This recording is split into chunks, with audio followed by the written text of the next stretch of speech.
ఆన్లైన్లో ఫార్మసీల అమ్మకాలను వ్యతిరేకిస్తూ ఫార్మసీ వ్యాపార సంఘాల పిలుపు మేరకు దేశవ్యాప్తంగా కూడా మెడికల్ షాప్స్ బంద్ కొనసాగుతోంది. ఈ బంద్ ప్రభావం తెలుగు రాష్ట్రాలపై కూడా పడింది. తెలంగాణలో దాదాపు 25,000కు పైగా దుకాణాలు మూతపడగా ఒక్క హైదరాబాద్ సిటీలో 12,000 మెడికల్ షాప్స్ తెరుచుకోలేదు. ఇటు ఏపీలో దాదాపు 45,000 మెడికల్ షాప్స్లో మందుల విక్రయాలు నిలిచిపోయాయి. ఉదయం నుంచి రాత్రి వరకు రీటైల్ మందుల దుకాణాలు పూర్తిగా మూతపడనున్నాయి.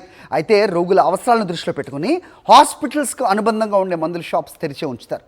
ఈ ఫార్మసీలు రిటైల్ మెడికల్ మార్కెట్ను ఆక్రమించుకునేందుకు భారీ డిస్కౌంట్లు ఇస్తూ అనారోగ్యకరమైన పోటీని సృష్టిస్తున్నాయని ఆరోపిస్తున్నారు. డిస్కౌంట్ల కోసమే ఆన్లైన్లో మందులు ఆర్డర్ చేస్తూ ప్రజలు ప్రాణాల మీదకి తెచ్చుకుంటున్నారని వైద్య నిపుణులు హెచ్చరిస్తున్నారు.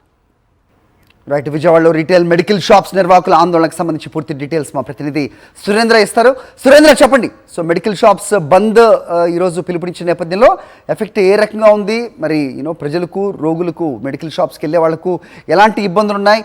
ఏం జరుగుతోంది? అప్డేట్ చెప్పండి. హరి, ఈరోజు దేశవ్యాప్తంగా మెడికల్ షాప్స్ అన్నీ కూడా బంద్కు పిలిపించాయి. ఒకరోజు బంద్ను చేపడతామంటే ఇప్పటికే చెప్పాయి. ఆన్లైన్లో మెడికల్ అమ్మకాలకు వ్యతిరేకంగా వీళ్ళంతా కూడా ఆందోళన చేస్తున్నారు. ఈరోజు విజయవాడలో కూడా ఈ ఆందోళన కొనసాగుతుంది. అయితే మొత్తం విజయవాడ వ్యాప్తంగా దాదాపు 600 మెడికల్ షాప్స్ ఉన్నాయి. అదేవిధంగా ఎన్టీఆర్ జిల్లాకి సంబంధించి మొత్తం మెడికల్ షాప్స్ అన్ని కూడా బంద్ అవుతున్న పరిస్థితి. అయితే ఎందుకు ప్రధాన డిమాండ్స్ ఏంటి అనేది కూడా వాళ్ళతోనే మాట్లాడుతున్నాం. సార్, ఏంటి ప్రధాన డిమాండ్స్? ఏం డిమాండ్ చేస్తున్నారు ఈ బంద్ ద్వారా? ప్రజల సంరక్షణ నిమిత్తం ప్రజలకి అందుబాటులో మెడిసిన్స్ ఆన్లైన్లో కాకుండా బయట కనుక పర్చేజ్ చేసుకుంటేనే వాళ్ళకి కావలసిన కోర్సులో, అంటే మా రిటైలర్స్ 7 రోజుల లేకపోతే 15 రోజుల ఎంతైతే ప్రిస్క్రైబ్ చేశారో అంతవరకే ప్రిస్క్రైబ్ చేయడం జరుగుతుంది. కానీ ఆన్లైన్లో వచ్చేటప్పటికి వాళ్ళకి విచ్చలవిడిగా మత్తు మందులు దొరికి వాళ్ళ ఆరోగ్యం దెబ్బతింటుంది. దానికి వ్యతిరేకంగా మేము ఈ 1 డే బంద్ని చేయడం జరుగుతుంది. సార్, అంటే ఇప్పటికే కోవిడ్ టైంలో ఒక జీవో ప్రభుత్వం ఇచ్చింది. ఇప్పటికే ఆ జీవో వెనక్కి తీసుకోకపోవడంతో కొనుగోలు జరుగుతున్నాయంటూ కూడా ఆ కంపెనీస్ చెప్తున్నాయి. ఏం చెప్తారు? కోవిడ్లో పాండమిక్ సీజన్ కాబట్టి అప్పుడు ఆన్లైన్ ప్రిస్క్రిప్షన్ యాక్సెప్ట్ చేశారు, ఆన్లైన్లో మెడిసిన్స్ కూడా యాక్సెప్ట్ చేశారు. ముందు పేషెంట్ అనేవాడికి లైఫ్ ఇంపార్టెంట్ కాబట్టి ముందు ఏదో రకంగా మెడిసిన్ అందుబాటులో రావాలని. కానీ తర్వాత కోవిడ్ కంట్రోల్ అయిపోయిన తర్వాత ఆ ప్రిస్క్రిప్షన్లో ఏదైతే ఆన్లైన్ ప్రిస్క్రిప్షన్స్ ఉండో అవి దుర్వినియోగం అవుతున్నాయి. దాన్ని రిపీటెడ్గా కొంతమంది సైకాట్రిక్ డ్రగ్స్ కొంతమంది రిపీటెడ్గా వాడటం వల్ల పేషెంట్కి నష్టం జరుగుతుంది. కాబట్టి ఆన్లైన్లో ఆ మందులను ఆపమని చెప్పి మేము ఎన్నో రిప్రజెంటేషన్ ఇచ్చినా కూడా గవర్నమెంట్ దాని మీద దృష్టి పెట్టకపోవడం వల్ల ఈ 1 డే బంద్ని మేము ఆల్ ఇండియా ఆర్గనైజేషన్ ఈ బంద్ వల్ల చాలా మంది పేషెంట్లు ఇబ్బందులు పడే పరిస్థితి ఉంది. అటువంటి వాళ్ళకి ఏమైనా గ్యాప్ ఉందా, లేకపోతే కొన్ని మెడికల్ షాప్స్ తెరిచే అవకాశం ఏమైనా కనిపిస్తుంది? మేము ఆల్రెడీ విజయవాడలో ఒక 18 షాపులు ఆల్రెడీ మేము పర్మిషన్స్ ఇచ్చామండి.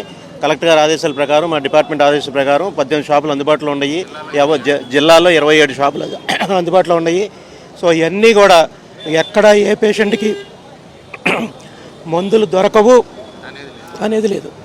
సార్, ఎక్కడి నుంచి అక్కడ ర్యాలీ చేయబోతున్నారు? ఈ రోజుతోటి ఈ సమస్యకి ఏమైనా పరిష్కారం దొరుకుతుందని మీరు భావిస్తున్నారు? ఈ రోజు జరిగే బంద్ దేశవ్యాప్తంగా జరుగుతుంది. దేశవ్యాప్తంగా జరిగే బంద్కి ఒక్కరోజు బంద్కి మెడికల్ అసలు ఏ టైం పడితే ఆ టైం కట్టేయడం కూడదు. కలెక్టర్ గారి పర్మిషన్, డ్రగ్ డిపార్ట్మెంట్ పర్మిషన్ తీసుకుని కట్టాలి. ప్రజల ఆరోగ్యానికి సంబంధించింది. మేము కూడా ఇదే ఆలోచనతో ఉంటాం. ఎప్పుడు కూడా ఆన్లైన్లో మందుల ద్వారా ఆరోగ్యాలు పాడు చేసుకుంటున్నారు, అనారోగ్య పాలవుతున్నారని చెప్పి ఆలోచనతోనే ఈ బంద్ జరుగుతుంది. ఈ బంద్ నకల్ రోడ్లు సిద్ధార్థ మెడికల్ దగ్గర నుంచి ఆంధ్ర హాస్పిటల్ హార్ట్ అండ్ బేర్ దగ్గర నుంచి డోనగల్ రోడ్డు, ఏలూరు రోడ్డు తిరిగి సిద్ధార్థ మెడికల్ దగ్గరికి ఎండ్ అవుతుంది. ఈరోజు మనకు విజయవాడలో 18 షాపులు కూడా అందుబాటులో ఉంచాము. 2 ఎమర్జెన్సీ మెడిసిన్స్ కోసం 2 నెంబర్లు ప్రొవైడ్ చేశాము. ఎవరు కూడా ప్రజలు ఇబ్బంది పడరు. ఆ సమస్యను తెలియడం కోసమే మా ప్రజలకి అందరూ తెలియాలి, గవర్నమెంట్కి తెలియాలి. ఆన్లైన్లో మందులు కొనకూడదు, బట్టలు అలాగే తిండి పదార్థాలు కొనుక్కున్నట్టు మందులు కొనుక్కుని వాళ్ళ ఆరోగ్యం పాడు చేసుకోకూడదని చెప్పి 7 రోజులు వాడాల్సిన మందులు నెల వాడతారు, తెలియక ఇబ్బంది పడుతున్నారు. అదే ఒక కెమిస్ట్ దగ్గరికి వస్తే, లోకల్లో ఉన్న మీ వీధి చివర ఉన్న కెమిస్ట్ దగ్గరికి వస్తే ఎన్ని రోజులు వాడాలి, రోజుకి ఎన్ని వేసుకోవాలని చెప్పి వాళ్ళు చెప్పి ఇవన్నీ కూడా జాగ్రత్తగా చెప్తారు. ఆన్లైన్లో మీకు అలాంటి అవకాశాలు ఉండవు. ఉన్న మందులు వాడుకోవడం, మిగతాది పారేసుకోవడం జరుగుతుంది. అటు మీకు తెలియక ప్రజలందరూ కూడా డబ్బు పాడు చేసుకుంటున్నారు, ఆరోగ్యం పాడు చేసుకుంటున్నారు. ఆన్లైన్లో అమ్మకాలు నిలిపివేయాలి. అలాగే రిటైల్ మందులు చిన్న వ్యాపారస్తులకి. రైట్, ఈ ఫార్మసీలు, కెమిస్టులు మందులు కొనటం నిజంగా ఒక నిబంధనలు ఉండాల్సిన అవసరం ఖచ్చితంగా ఉంది. విదేశాల్లో ఒక ప్రాపర్ ప్రిస్క్రిప్షన్ లేనిదే మెడికల్ షాప్లో మందులు కూడా ఇవ్వని సిచ్యువేషన్ అక్కడ ఉంటే ఇక్కడ ఇప్పుడు మనం చెప్పిన అతను చెబుతున్నట్టుగా సో కెమిస్టులు ఫార్మసిస్టులు వాళ్ళు ఎన్ని రోజులు వాడాలో చెప్పి మరి ఇస్తారని చెప్తున్నారు. అది కూడా సేఫ్ కాదు, ఎందుకంటే ఇది నిర్ణయించాల్సింది డాక్టర్లు. పేషెంట్కి ఎన్ని రోజులు ఆ మందులు వేసుకోవాలి అని చెప్పాల్సింది డాక్టర్లు. తద్వారా ఆ ఫార్మసిస్ట్ మందులు మాత్రమే ఇవ్వాలి. They are not doctors, they are not medical practitioners. అయితే ఇక్కడ ప్రజలకు అందుతున్న డిస్కౌంట్ని వీళ్ళు వ్యతిరేకిస్తున్నారా, లేదంటే సో ఈ ఆన్లైన్లో అమ్మకాల వల్ల సో ప్రజలకి హాని కలుగుతుందని వాళ్ళు చెప్తున్నారు.